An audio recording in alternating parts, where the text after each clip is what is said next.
Hi friends, எல்லாம் எப்படி இருக்கீங்க? நல்லா இருக்கீங்களா? இப்போ நம்ம இந்த வீடியோவில் என்ன பார்க்க போகிறோம்னா, உருளைக்கிழங்கு பக்கோடா எப்படி செய்யலாம்னு பார்க்கலாம் வாங்க. அதுக்கு நான் மீடியம் சைஸ் உருளைக்கிழங்கு 3 எடுத்துக்கிட்டேன். அது தோல் செத்திட்டு இந்த மாதிரி நீள வாக்கில் கட் பண்ணி எடுத்துக்கோங்க. இந்த மாதிரி கட் பண்ணி எடுத்துக்கோங்க. இப்போ நான் தண்ணி வடிச்சிட்டு தனியாக ஒரு பிளேட்டில் எடுத்து போட்டுக்கிட்டேன்.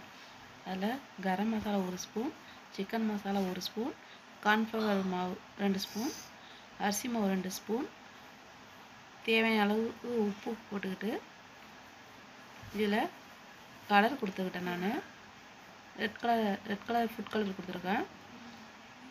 தேவையான அளவு உப்பு போட்டுக்கோங்க. தண்ணி லேசாக தெளித்து பிசைஞ்சு விட்டுக்குங்க. நான் பிசைஞ்சு ரெடி ஆகிடுச்சு. இப்போ எண்ணெய் சூடாகிடுச்சு. இப்போ எண்ணெயில் பொரித்து எடுத்துக்கலாம். பாருங்கள் ஃப்ரெண்ட்ஸ், எப்படி பார்க்கவே சூப்பராக லுக்காக இருக்குது பாருங்கள். இதே மாதிரி நீங்களே வீட்டில் ட்ரை பண்ணி பார்த்துட்டு எப்படி இருக்குன்னு சொல்லுங்கள் ஃப்ரெண்ட்ஸ். பாய்.